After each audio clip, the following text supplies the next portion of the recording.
മാതാവിന്റെ ബാധ ഒഴിപ്പിക്കാനെന്ന പേരിൽ വീട്ടിലെത്തിയ മന്ത്രവാദി കോളേജ് വിദ്യാർത്ഥിനിയുമായി മുങ്ങിയ സംഭവത്തിൽ ഇരുവരെയും പോലീസ് പിടികൂടി. കർണാടകയിലെ വീരാജ്പേട്ടയിൽ നിന്നുമാണ് പോലീസ് പിടികൂടിയത്. കാസർഗോഡ് വിദ്യാനഗർ പോലീസ് സ്റ്റേഷൻ പരിധിയിലെ അബ്ദുൾ റഷീദ് എന്ന മന്ത്രവാദിയായ 41-കാരനൊപ്പമാണ് കാഞ്ഞങ്ങാട് സ്വദേശിനിയായ യുവതി പോയത്. ഹൊസ്ദുർഗ് പോലീസ് സ്റ്റേഷൻ പരിധിയിൽ താമസിക്കുന്ന 19-കാരി സെപ്റ്റംബർ 22-നാണ് കോളേജിലേക്കാണെന്നും പറഞ്ഞ് വീട്ടിൽ നിന്നും ഇറങ്ങിയത്. തുടർന്ന് കാണാതാവുകയായിരുന്നു. പെൺകുട്ടിയുടെ ബന്ധുക്കൾ നൽകിയ പരാതിയിലാണ് ഹൊസ്ദുർഗ് പോലീസ് കേസെടുത്ത് അന്വേഷണം ആരംഭിച്ചത്. ഒരാഴ്ചയിലധികമായി ഇരുവർക്കായി ആന്ധ്രാപ്രദേശ്, കർണാടക, തമിഴ്നാട്, വയനാട് എന്നിവിടങ്ങളിലായി തിരച്ചിൽ നടത്തിവരികയായിരുന്നു പോലീസ്. തുടർന്ന് CCTV ദൃശ്യങ്ങൾ പരിശോധിച്ച് ഇവർക്ക് പിന്നാലെ എത്തിയാണ് പോലീസ് ഇരുവരെയും കസ്റ്റഡിയിലെടുത്തത്. അബ്ദുൾ റഷീദിനെ കാണാനില്ല എന്ന ഭാര്യയുടെ പരാതിയിൽ വിദ്യാനഗർ പോലീസും കേസെടുത്തിട്ടുണ്ട്.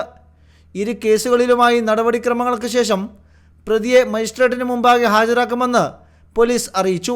പെൺകുട്ടിയെ സ്നേഹിത സംരക്ഷണ കേന്ദ്രത്തിലേക്ക് മാറ്റിയിട്ടുണ്ട്. ഭാര്യയും 2 മക്കളുമുള്ള അബ്ദുൾ റഷീദ് യുവതിയുടെ വീട്ടിൽ സന്ദർശനം നടത്തിയതാണ് ഇരു കുടുംബത്തിനും നാണക്കേടുണ്ടാക്കിയ ഈ സംഭവത്തിന് കാരണം.